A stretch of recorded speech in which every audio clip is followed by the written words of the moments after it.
पाकिस्तान और पाकिस्तानी अमीर हो रहे हैं या गरीब हो रहे हैं? इस हवाले से अब सियासी कारकुनों से पूछे तो उनके पास अपना एक एजेंडा है।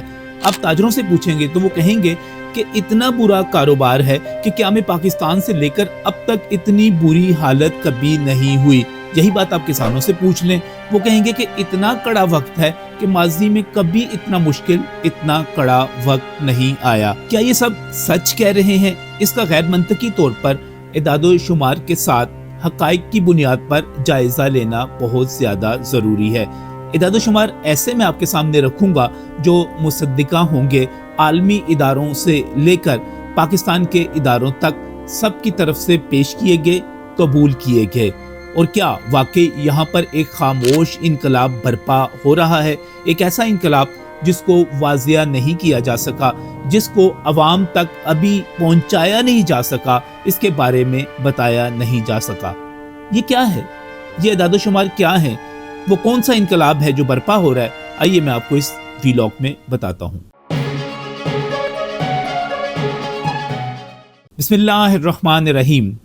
अस्सलाम नाज़रीन, मैं हूं नजम अली खान अपने वीलॉग के साथ। और हमेशा की तरह अगर मैं ये कहूं कि हम लुट गए, हम मर गए, बेड़ा गर्क हो गया, तो यकीनी तौर पर बहुत सारे लोग इस बात को पसंद करेंगे, मेरे वीलॉग को लाइक करेंगे, कहेंगे जनाब बिल्कुल सही है, इतनी बुरी सूरत हाल है कि हम अपने बच्चों को खाना खिलाने के काबिल भी नहीं हैं, हम तो भूख के मारे खुदकुशियाँ कर रहे हैं। लेकिन यही बात वो एक एयर कंडीशन कमरे में बैठकर बाकायदा तौर पर एक स्मार्टफोन के ऊपर इंटरनेट के अच्छे कनेक्शन को इस्तेमाल करते हुए कह रहे होंगे। जी हाँ, ये तजाद तो मौजूद है। और जब हम ये देखते हैं कि हमारे इर्द गिर्द हाउसिंग सोसाइटीज़, आप किसी भी शहर की को देख लें, मैं चूँकि लाहौर में रहता हूँ, मैं अगर लाहौर से मुल्तान की तरफ चला जाऊँ या रावलपिंडी इस्लामाबाद की तरफ चला जाऊँ, जीटी रोड से चला जाऊँ या मोटरवे से चला जाऊँ, मुझे हर तरफ हाउसिंग सोसाइटीज़ खंभियों की तरह उगती हुई नज़र आती हैं। वहाँ पर करोड़ों रुपए के मकानात बनते हुए इन्हीं चंद बरसों में नज़र आते हैं। मैं किसी शहर की किसी सड़क के ऊपर 2 मिनट के लिए अपनी गाड़ी खड़ी कर दूं तो पीछे गाड़ियों की लाइन लग जाती है। ये सब क्या है? ये सब कौन है? ये वसाइल किन के पास हैं? हमारे बाप दादा के पास एक भी एसी नहीं हुआ करता था। आज 5-5 मरले के घरों में 5-5 एसी तक लगे हुए हैं। ये सब क्या है? ये किधर से आ रहा है? ये क्या है? आप अगर मैं इदादो शुमार की तरफ जाऊं तो फिर आपको मंतक के साथ, दलील के साथ बहुत सारी चीज़ें समझना पड़ेंगी, जानना पड़ेंगी। पाकिस्तान के बारे में ऑप्टिमिस्टिक होना पड़ेगा, पॉजिटिव होना पड़ेगा। आइए इदादो शुमार की तरफ चलते हैं। पाकिस्तान का जीडीपी जो कि 2023 में 336 अरब डॉलर था, वो 2024 में 371, 2025 में 407 और 2026 में 452 अरब डॉलर पर पहुंच चुका है। 116 अरब डॉलर का इजाफा, यानी कि अगर हम इसको 2023 के मुकाबले में देखें तो ये मईशत में, पाकिस्तान की कौमी दौलत में 1/3 इजाफा है, जो कम नहीं है। अब मैं हवाला दूंगा इकनॉमिक सर्वे ऑफ पाकिस्तान का और पाकिस्तानियों की फीकस आमदन का, जो कि 2023-2024 में 1680 डॉलर थी और 2024-2025 में 1751 डॉलर पर पहुंच गई और 2025-2026 के इदादोशुमार के मुताबिक ये 1901 डॉलर है। मैं ये नहीं कहता कि ये आमदन बहुत ज़्यादा है, ये 5,34,000 रुपये सालाना बनते हैं। यकीनी तौर पर यह कोई बड़ी अच्छी आमदन नहीं है, लेकिन एक चीज़ है, ये बढ़ रही है। फीकस आमदन बढ़ रही है, महंगाई में कमी हो रही है और इसके साथ साथ जब आप इन दोनों को मिलाकर देखते हैं तो उसका इम्पैक्ट आता है। मैं इसके साथ ही ये भी कहूँगा कि पाकिस्तानियों के कारोबार भी बढ़ रहे हैं। आप माने या ना माने, आप इसको हुकूमत का जुल्म कहें या आप इसको ये समझें कि वाकई बिजनेस की बुनियाद के ऊपर पाकिस्तान की मईशत में, पाकिस्तान के सरकारी मासूलात में, पाकिस्तान की टैक्स कलेक्शन में इजाफा हो रहा है। वज़ीर-ए-आज़म शहबाज शरीफ हर सोमवार के रोज़ या मंगल के रोज़ FBI की एक मीटिंग लेते हैं। उन्होंने जो इदादोशुमार सरकारी तौर पर हमारे पास मौजूद हैं, और जाहिर है ये गलत इसलिए नहीं हो सकते कि क्योंकि अगर ये पैसा आया नहीं तो हुकूमत उसे क्लेम नहीं कर सकती।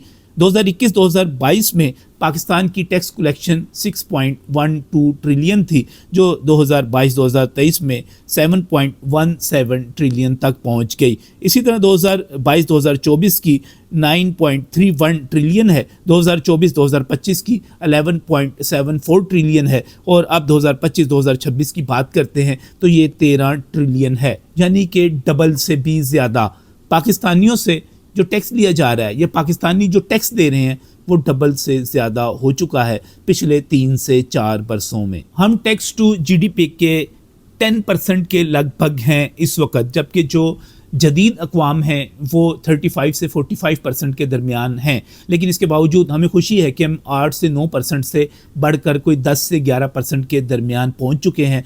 पाकिस्तानी टैक्स देंगे और ज़ाहिर है वो कमाएंगे तो टैक्स देंगे, जब वो टैक्स देंगे तो उसी टैक्स से ही जो यहाँ पर इंफ्रास्ट्रक्चर बनेगा, यहाँ पर सर्विसेज प्रोवाइड की जाएंगी। वरना यहाँ पर कोई परवेज़ मुशर्रफ भी हो, यहाँ पर कोई आसिफ सरदारी भी हो, यहाँ पर कोई इमरान खान भी हो, यहाँ पर कोई नवाज शरीफ भी हो, यहाँ पर कोई शहबाज शरीफ भी हो, वो अपनी जेब से कोई सड़क नहीं बनाएगा, कोई मंसूबा नहीं लगाएगा। वो या तो कर्ज़ लेगा, और या फिर कर्ज़ के अगर नहीं लेंगे तो फिर उसका जवाब, दूसरा हल ये होगा कि उसको पाकिस्तानियों से टैक्स लेना पड़ेगा और पाकिस्तानियों को टैक्स देना पड़ेगा। एक और यहाँ पर आपको मैं खुशखबरी सुनाता चलूँ कि आज से 3 से 4 साल पहले, मैं इमरान खान के दौर की बात कर रहा हूँ, जब 3.5 बरस में 77 बरस के जो कर्जे थे उनका कोई 70% कर्ज जो था उन 3.5 बरस में ले लिया गया था। पाकिस्तान की जीडीपी के 77% तक ये कर्ज पहुंच गए थे।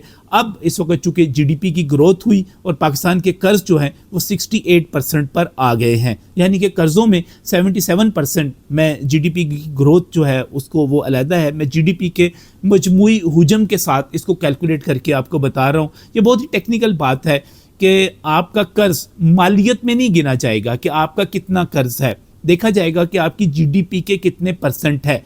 ये इसी तरह है कि अगर आपके पास 1 करोड़ रुपए मौजूद हैं, आपके असासे मौजूद हैं, तो आपके पास 10 लाख का जो कर्ज आप पर वाजिबुल अदा है वो कोई कर्ज नहीं है, कोई मसला नहीं है। लेकिन अगर आप कंगले हैं तो आपके ऊपर 10 लाख का कर्ज है, तो ये एक पहाड़ है, इसको समझने की ज़रूरत है। इस पर फिर कोई और वीलॉग करेंगे।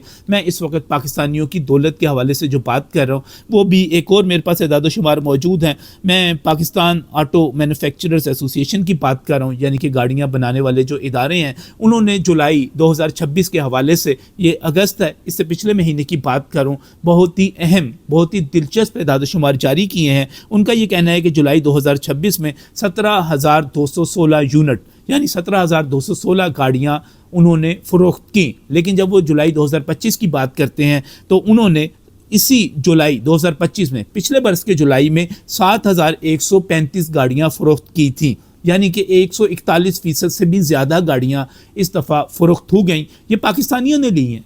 यहाँ पर कोई मरीख पर से लोग नहीं आए थे ख़रीदने के लिए, या कनाडा बरतानिया से नहीं आए थे, ये पाकिस्तानियों ने ही ली हैं। अब मेरे पास ऐसे एदादो शुमार मौजूद हैं। आप कह सकते हैं कि जनाब फ़ीकस आमदन के हवाले से तो हुकूमत ये क्लेम करती है, या जीडीपी हुकूमत के क्लेम है, या गाड़ियों की फ़रोख्त जो है जनाब वो तो अमीर लोगों का काम है। अब गरीब लोगों की बात करें, आम बंदे की बात करें, मुतवस्सित तबके की बात करें, लोग ख़ुदकुशियाँ कर रहे हैं, तो मैं ये कहूँगा कि हाँ, ख़ुदकुशियाँ भी हो रही हैं और यहाँ पर लोग अरबपति भी हो रहे हैं। ये दोनों इंतहाएँ जो हैं अपनी जगह पर हर सोसाइटी में मौजूद रहती हैं। आप उस पर बात ना करें, ये इंतहा तो मौजूद रहनी है।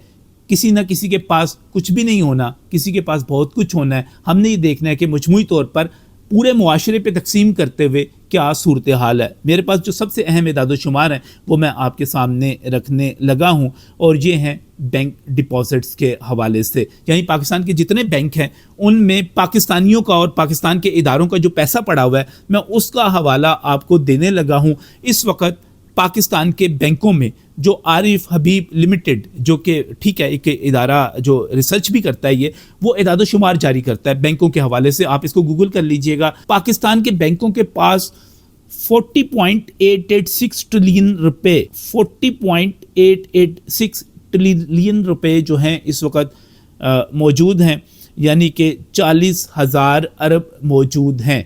ये पाकिस्तानियों के पैसे हैं, पाकिस्तान के इदारों के पैसे हैं, ये उनकी बचतें हैं, ये उनके माली असासे हैं जो कि उन्होंने वहाँ पर रखे हुए हैं। और बहुत ही दिलचस्प बात यह है कि जब हम आज से 3-4 साल पहले की बात करते हैं, मैं 30 जून 2024 के अदाद-ओ-शुमार आपके सामने रखता हूँ, तो पाकिस्तान के बैंकों के पास 31,120 अरब रुपये मौजूद थे।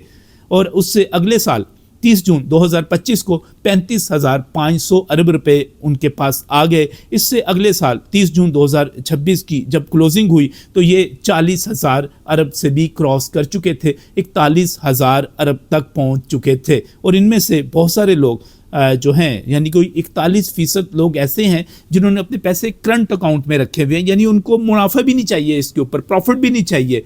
वो इतने अपने आप को समझें कि इस चीज़ से या वो सूद से बचना चाहते हैं, ये समझ लें, या वो जो है वो ज़रूरत ही महसूस नहीं करते कि वो इस पर प्रॉफिट लें। अब ये अंदाज़ा लगाइए कि 31,120, जी हाँ 31,120 अरब मैंने आपको बयान किए थे, 3 साल में ये 25% इसका इजाफा हो जाता है और ये 40,000 अरब पर पहुंच जाते हैं। ये किन के पैसे हैं? ये पाकिस्तानियों के पैसे हैं ना। ये भी कोई मरीख से आए हुए लोगों ने तो बैंकों में नहीं रखवाए, ये लोगों की, बल्कि लोगों के पास जो अपने असासे हैं, अपने घर हैं, गाड़ियां हैं, कारोबार हैं, कैश है, सोना है, उससे हटकर इनकी जो बचतें हैं जो कि बैंकों में रखे हुए हैं, ये पैसे हैं। और अल्हम्दुलिल्लाह 3 बरसों में पाकिस्तानियों ने यहाँ पर नज़र आता है कि 10,000 अरब से ज़्यादा जो है वो बैंकों में रख दिया। अब उन्होंने ये कमाया है तो रखा है ना, ये जो बैंकों में पैसे आए हैं। और सबसे अहम बात इसमें यह है कि ये जो पैसे रखे गए हैं ये सब के सब कानूनी हैं, ये डिक्लेयर्ड हैं, ये जायज़ हैं, यानी कि ये कोई ब्लैक मनी नहीं है, चोरी का पैसा नहीं है। पाकिस्तानियों का जायज़ मेहनत से, कारोबार से, आमदन से कमाया हुआ पैसा है, पाकिस्तान के इदारों का है और इन्होंने ये बैंकों में रखा है। पाकिस्तानियों के पास पैसा आ रहा है, ये मैं आपको बताना चाह रहा हूँ। और मुख्तलिफ बैंक, मैं चूँकि आरिफ हबीब लिमिटेड की ये जो रिसर्च है, ये जो रिपोर्ट आती है, ये इंटरनेट पे अवेलेबल होती है, आप भी इसको गूगल कर लीजिएगा। मैंने कोई खुफिया दस्तावेज़ात आपके सामने पेश नहीं कर रहा। मैं आपको ये भी बताऊं कि 1 साल के अंदर कुछ बैंक, 10 बैंकों का, 12 बैंकों का मेरे पास इस वक्त डाटा मौजूद है, लेकिन मैं 3 बैंकों की बात आपके साथ करूंगा। यूबीएल के जो अकाउंट्स हैं, उनके जो डिपॉजिट्स हैं, उनमें 59% इजाफा हो गया 1 बरस के अंदर। ये जो थे 3,182 अरब जो थे, और फिर ये मार्च 2026 में 5,393 अरब पर पहुंच गए। दूसरे नंबर पर मिज़ान बैंक जो है उसका 26% इजाफा हुआ, पहला 59% था, इनका इजाफा 26% है। इनका इजाफा 941 अरब का है और ये टोटल 3,619 अरब पर पहुंच गए हैं। इसी तरह हबीब बैंक लिमिटेड बड़ा बैंक है और बड़ी ब्रांचेस हैं इसकी, इनका जो इजाफा है 21% है। इनका जो 1.133 ट्रिलियन का इजाफा है, यानी कि 5,393 अरब जो हैं वो मजमूई तौर पर इनके पास कौम के पड़े हुए हैं। इसी तरह बाकी बैंकों पर आते चले जाएं। ये कोई 3 बैंक थे, इनकी ज़रा एक्स्ट्रा ऑर्डनरी थी। तो आप ये सारे अदाद-ओ-शुमार को देखेंगे तो आपको समझ आएगी कि पाकिस्तानी गरीब नहीं हो रहे, पाकिस्तानी अमीर हो रहे हैं। ये ज़रूर है कि कुछ तबकात अभी तक महरूम हैं, ये दुरुस्त है कि बहुत सारे लोग अभी गरीब हैं, और ये दुरुस्त है कि हमें उनकी बेहतरी के लिए बहुत सारी हुकूमतें चीज़ें करती हैं। बेनज़ीर इनकम सपोर्ट प्रोग्राम मौजूद है, पंजाब हुकूमत के कार्ड्स मौजूद हैं, मदद मिलती है, सारी चीज़ें अपनी जगह पर मौजूद हैं। लेकिन ये कहना कि हम मर रहे हैं, हम फाकों का शिकार हो रहे हैं, पाकिस्तान तबाह हो रहा है, पाकिस्तान की मईशत बर्बाद हो रही है, ये सारे के सारे अदाद-ओ-शुमार मेरी तरफ से एक चैलेंज हैं। और पाकिस्तानी हरगिज़ गरीब नहीं हो रहे, पाकिस्तानी अमीर हो रहे हैं, पाकिस्तानी पहले से दुगना टैक्स दे रहे हैं, पाकिस्तानी पहले से कहीं ज़्यादा अपने पैसे बैंकों में रख रहे हैं, पाकिस्तानी जो है पहले से कहीं ज़्यादा गाड़ियाँ ख़रीद रहे हैं। पाकिस्तानी हैं ये सब के सब जिनकी फ़ीकस आमदन में इजाफा होता चला जा रहा है। तो पाकिस्तानी जो है, मैं एक बात कहूँगा कि बस अल्लाह का शुक्र अदा किया करें। अगर आप अल्लाह ताला का शुक्र अदा करेंगे, अल्लाह ताला आपको और ज़्यादा नवाजेंगे। और अगर आप नाशुक्र हो जाएंगे और अगर आप अल्लाह का शुक्र अदा नहीं करेंगे तो फिर आप लैंड क्रूज़र में भी बैठे होंगे, पेचारों में भी बैठे होंगे, किसी भी गाड़ी में बैठे होंगे, तो आपको वो सीट चुभ रही होगी, आपको बुरी लग रही होगी। अल्लाह ताला का शुक्र अदा करना सीखें, मेहनत करना सीखें, दयानत से आगे चलना सीखें। पाकिस्तान में बहुत कुछ है और पाकिस्तान का मुस्तकबिल बहुत रोशन है, मैं आपको पूरा यकीन दिलाता हूँ। अदाद-ओ-शुमार को गूगल से, वेबसाइट से और आज़ाद ज़राए से ज़रूर चेक कर लीजिएगा, उसके बाद मेरी बात का यकीन कीजिएगा। लेकिन अगर आपके ज़हन में आपकी अप्रोच इतनी है कि आपकी मामा जो हैं वो इमरान खान से शादी करना चाहती थी और आपके पापा को कोई एतराज़ नहीं था, आपकी अप्रोच अगर इतनी है तो फिर आप कुछ भी कह सकते हैं, कुछ भी लिख सकते हैं, कुछ भी कमेंट कर सकते हैं। मैं आपका मुकाबला नहीं कर सकता, मैं आपकी सतह पे नहीं पहुंच सकता, मैं आपकी थिंकिंग, आपकी आपका जो शऊर है, मैं उस शऊर तक नहीं पहुंच सकता। उसके लिए मैं पहले ही आपसे हाथ बांध के माफ़ी मांग लेता हूं। आप अपनी दुनिया में खुश रहें, अपनी मामा के लिए सोचते रहें, अल्लाह ताला उनका मुस्तकबिल अच्छा करें। अस्सलाम वालेकुम।